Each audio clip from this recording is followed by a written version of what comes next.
Kwa hivyo hatutaki kuongeza mambo mengi. Yangu ni kuwashukuru. Najua hizi teams ziko hapa, kamati zetu. Najua hata kwenu, isipokuwa ni vile hatuendi na nyinyi kule kwa ground. Nyinyi mnaendanga peke yenu. Mnaita watu, mnaorodhesha watu, na mnakuja tena mnafanya kukagua wale watu moja kwa moja, nani atafaulu, nani hatapata. Na hiyo kazi sio rahisi, kwa vile basari zenyewe, hata kama tumepiga basari mara 5 vile zilikuwa siku hizo za mbele, bado hazijatosha. Ama namna gani jameni? Hata hii yetu bado tumefanya times 5. Kwa vile mnajua zamani basari ilikuanga mwaka moja, mara moja. Sasa tumepindua, we are doing mara 5 kwa kila mwaka, na tumeongeza vile imesemekana hapa mpaka 5,000, 5,000 ndio minimum ile tunapatia watu. Lakini bado kwa vile shida ni nyingi kwa wananchi wetu, bado hata saizi mkienda na hizi form watakuja wengi na kuna wengine hawatapata. Hivyo ni kusema kazi ni nyingi. Tunatambua na tunaelewa ya kwamba hata kwenu kazi sio rahisi, kwa vile saa zingine mzazi akikuja akiwa na shida yake, alafu anaenda kwa kamati, anapata chairman na secretary na yeye kamati yake, mwingine hata anaweza fikiri wewe ndio unamnyima ile basari. Ama namna gani jameni? Hata ukiwa mwanakijiji, na unajua sisi tunachukuanga members kutoka kwa ile area. So hata wale watu wanakuja kuomba basari ni wale wanakujua ukiwa mwanakamati. So utasikia hata kama ni jirani yako anaweza anza hata kukuchukia, akifikiria wewe unanyima yeye basari. Ama namna gani jameni? Kwa hivyo tunajua kazi sio rahisi. Nataka niwashukuru kwa vile kwa hiyo kazi yote tunayofanya, isipokuwa hata kama kumekuwa na lalamiko moja pale, ingine pale, lakini tukifanya percentage, uliza ukiangalia moja mbili, na tuangalia mahali ambapo hakuna na kazi inaenda mzuri, kwa percentage yetu tunasema hii kazi inaendelea mzuri, because at least 95% yetu ya kazi iko sawa sawa. Kwa hivyo hata nyinyi mpokee shukrani zetu na zangu kama governor.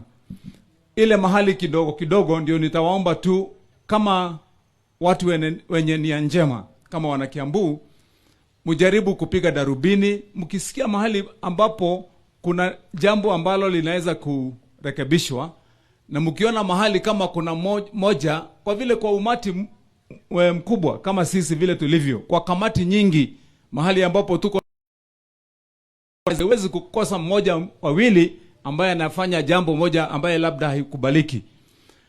Nyinyi mpige darubini, secretary kwa kamati yenu, hata kama wewe ni member, piga darubini uone kama kuna mtu hapo katikati anaweza kuwa anajaribu kuchafua jina ya wengine kwa kufanya maovu. Ama namna gani jameni?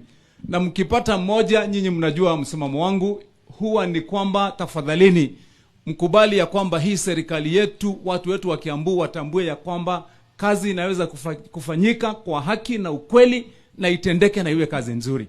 Kwa hivyo nyinyi, hiyo kazi nyinyi ndio tutaachia, muhakikisha kwamba tumekuwa sawa.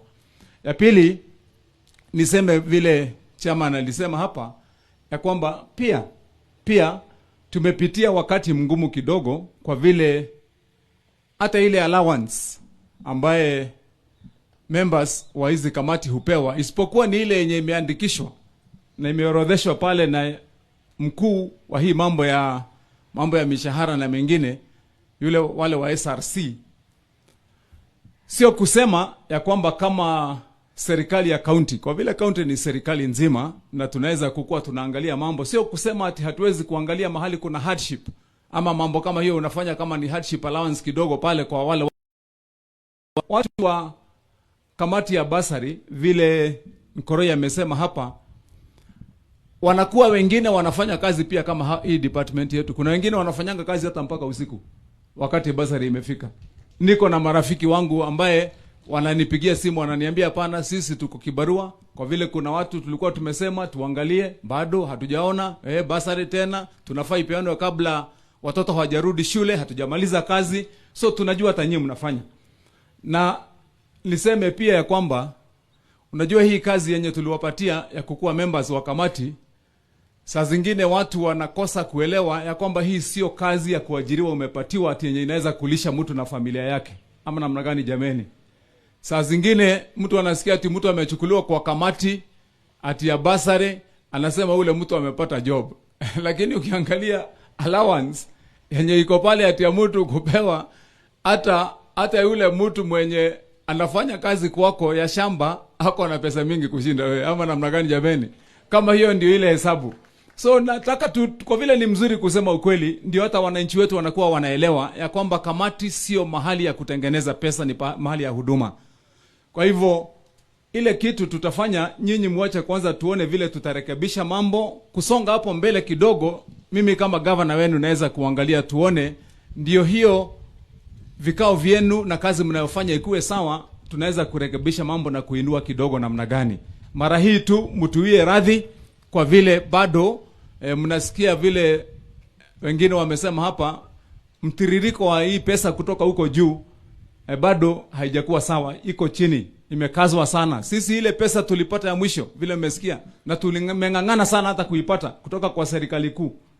Imekaa tumepata pesa ambayo ilikuwa inafaa kukuja ule mwaka mzee, ile July. Sasa ndio tumeanza kupata, ndio tulipata hiyo. Na inapata wewe wananchi wako wamekalia miezi mitatu hawajapata mshahara. Isipokuwa sasa sisi hapa Kiambu tumejaribu kujikakamua. Wakati mlinipa kazi, nimejaribu kuweka utekelezaji wa kazi na ukweli na kuhakikisha kwamba utumishi mbaya wa pesa hamna. Na sasa ndio mnaona saa zingine sisi tuna survive.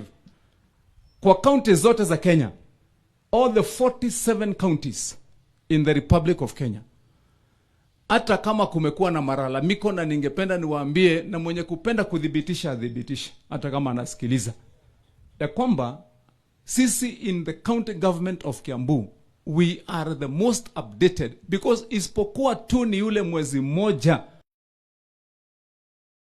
na 30 days nimekuwa ninajaribu kuweka, hakuna for 1 year mtu amewahi kuchelewesha mshahara yake even for 1 day.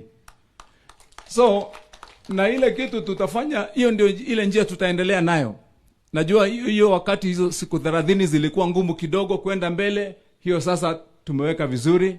Hiyo pesa ikikuja sawa, hata ikichelewa tutakuwa tunalipa watu wetu, lakini tunajua pesa dakika mwisho itakuja. Kwa hivyo nyinyi watu wetu wa kamati, mjue ya kwamba hata nyinyi tutawaangalia. Yangu ya mwisho ni kuhusu hizi pesa zenye tunapeana za basari, na haswa hizi form ambazo tumechukua leo. Tunafaa kupatiana na mara ya tatu karibu tufunge mwaka. Na kwa hivyo nataka tutaelewana vizuri. Hizi form mkichukua, hizi kamati zetu, mwende haraka muandikishe watu wetu kabisa kwa ukweli ambao mko nao kwa orodha. Tuko na hawa viongozi wetu hapa MCS, kama kuna majina mnaorodhesha pale, mnapeana pale kwa kamati, tunaangalia kuhakikisha kwamba kama viongozi wamechaguliwa, hata nyinyi mnaona kwamba kila kitu inatembea sawa sawa. Hizi basari tunataka in 2 weeks mumalizane nazo. Mkimalizana nazo tupatie wenyewe, ama namna gani jameni? Kwa vile hizi form ni za watoto wetu na wazazi ambao wameomba. Ndio majaliwa ya Mwenyezi Mungu, tukimaliza huu mwezi wa 10, before we close November, tumalize hiyo ingine basari ambayo inakuja, mkuje tuwapatie form zingine muende mfunge hiyo. Watu wakikuja December, sasa watachukua checks waende kwa umati wakiwa wanarudi kwenye shule. Ndio sasa majaliwa yake Mwenyezi Mungu, wenye watafunga sasa mwezi wa 2, tukienda mwezi wa 3 watapata ile basari yetu ya mwisho. Ndio sasa hiyo financial year tumefunga na hizo basari zetu 5. Kusudio langu ni kwamba God willing, in the year 2025 tutainua hii pesa yetu from 500 million to 750 million ya kupatia watu wetu. Na kwa hivyo tutaongeza idadi ya wale watu wanapata basari zetu. Na kwa vile viongozi vile wamesema hapa ya kwamba ile department yetu ya education, not only in Kiambu, I want to put this on record. And anybody, like I've said, who wants to challenge it, can challenge it with facts, but we will give you back the facts of Kiambu County. In the Republic of Kenya, there is no other county that has a more vibrant and successful in the country. And I can give facts. Naweza kupatiana facts. Unajua tumesema hapa sisi tumekuwa tunajengea watoto wetu zile ECD centers. Saa zingine tukiwa tunaongea na hao viongozi wenzangu MCAs, nasikia wengine wanasema ati tunajenga madarasa. Niliwaambia hatujengi darasa. An ECD center is an establishment, it is a school on its own, the ECD. And that is why we have made them complete. Tunajenga ikiwa PP1 ambaye ni part ya ECD, PP2 hizo zikiwa darasa 2, tunajenga upya a new office ya mwalimu, tunatengeneza mahali pazuri as ablution blocks za mwalimu mpya. Vijana wote watoto na wasichana new ablution blocks. Tunatengeneza mahali ya watoto kuchezea ile tunaita place center. Alafu tumesema kutoka huu mwezi kuendelea every ECD center tukijenga, tunajenga pamoja na kitchen. Hivyo ni kusema hiyo ni shule mzima tunajenga. Tumejenga and completed 109 na saa hizi another 130 ziko mbele ya almost 30, zingine 60% kumalizika. Mwezi wa December we will have completed more than 250 ECD centers ndani ya hii county yetu ya Kiambu.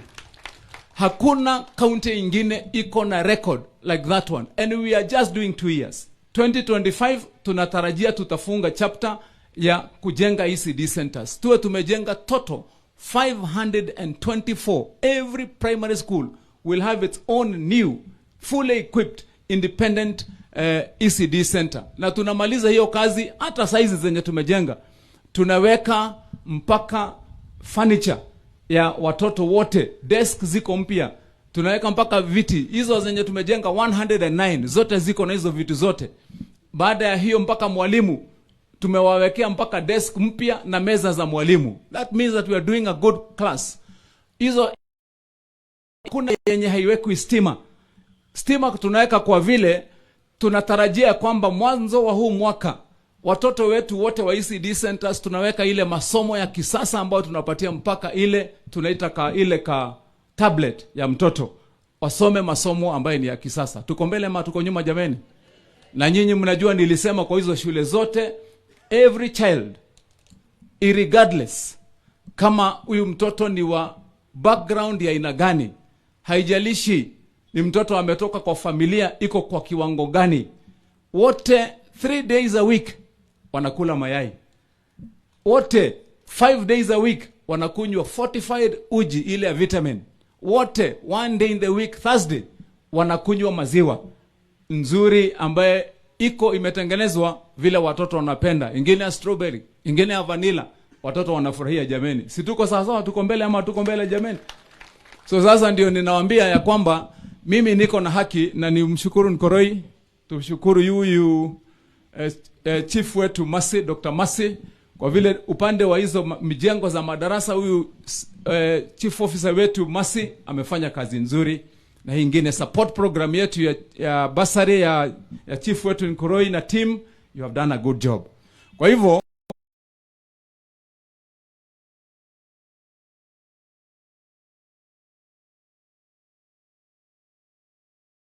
from ukiwa Roiro ama hata mahali popote in this county unaenda kufika barabarani ni matope, ni vumbi na stima.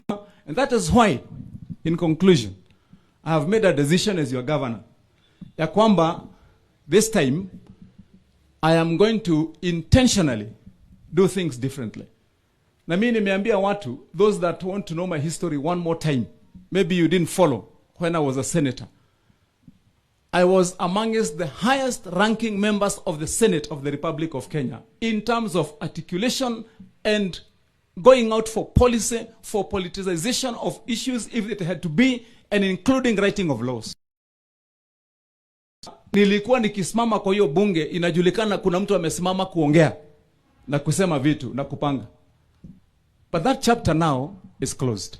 You came here, you gave me the job to be your governor, a manager of the resources, a manager of how we are going to take our county forward. Na ndio nimeamua sasa kwa wakati huu watu waniwie radhi kidogo. Nataka kuwa Kibaki wa Kiambu, Mungu akitukubalia, ambapo I want to entrench and solidify my legacy in this county as a governor who helped to establish a foundation that will put this county ahead, that any other governor atakuja nyuma yangu atapata ya kwamba we have set the foundation ambayo hii county sasa tutakuwa tunaenda mbele. So kwa hivyo mkisikia saa zingine siasa zikiwa nyingi nimenyamaza, it is not that sina opinion, na sio ati vile sina jambo la kusema. Wakati utakuja jameni, niwaambie watu wa Kiambu, time is coming for the politics. And when it comes to doing the politics, we know what to do, we know what to say, we know where to go, and we know how to make this thing work. Ama namna gani jameni? So lakini kwa wakati huu mkubali tujenge hii kaunti yetu, tufikie wale wengine walituacha nyuma. Hata tukipiga siasa ina gani? Yule mama nilimuona juzi nikiwa nimetembea huko Kitambaya. Wengine niliona nikiwa huko Vika na wenzangu hapa huko Kiandutu na mahali pengine. Na kule Kameno tulikuwa na huyu mheshimiwa anaitwa Mburu. Na wengine hata hapa upande huu. Those people that I saw in suffering. Hata tukipiga siasa gani haiwezi kutoa njaa kwa mtoto ya huyo mama. Na haiwezi kumulipia pesa ambaye analia mtoto wake ameshikwa kwa hospitali akiwa hana pesa ya kulipa bill. There is no amount of politics that can solve those problems. Ni ile mipango tutapanga kuhakikisha kwamba kila mtu kutoka chini tumemwezesha kuwa anaishi mahali akiweka shilingi kupata mbili kwa biashara yake. Kama ni ile huduma ya serikali ikifanyika inafanyika, na ule mtu kama ni mzazi akiwa pale anaingia kwa hospitali anapata dawa. Mimi hata nikipiga siasa gani, there is no politics I can do iweke dawa kwa hospitali. There is no politics I can do ikuje iwawekee lami. Na kwa hivyo nimesema for this time nitasukuma hiyo kazi. Nitafika wakati huo, like I've said, we will do our politics, and we will do our politics right for our people to make sure that we benefit na tunajenga hii county yetu. Kwa hivyo Mungu awabariki. Atende vyema jameni, na tuko pamoja. Na kwa hivyo siku ya leo tutapanga, nyinyi watu wetu wa kamati, wakati tunapanga hii buli ya hapa nyumbani, kwa vile tumeambiwa tupange ya hapa, nataka tupange hata nyinyi nifanyie nyinyi buli yenu. Ama namna gani watu wetu wa kamati? So kwa vile ni mzuri, hata ikiwa mambo iko vile ilivyo, bado pia hata wewe unaweza kujifurahia ama namna gani? So nitapanga pia na nyinyi tutawa invite, we will have something that we can be able to do together. So God bless all of you. Tupange, and then we can launch the bursary. Njo nani Nkoroyo tuambie vile tutaendelea so that we can finish. Tuko na ziada tunaenda huko nje, kwa hivyo hatutachukua muda mrefu, na tunashukuru sana. Asanteni. Tupigie gavana yetu makofi ya gavana ndio hiyo. Asante.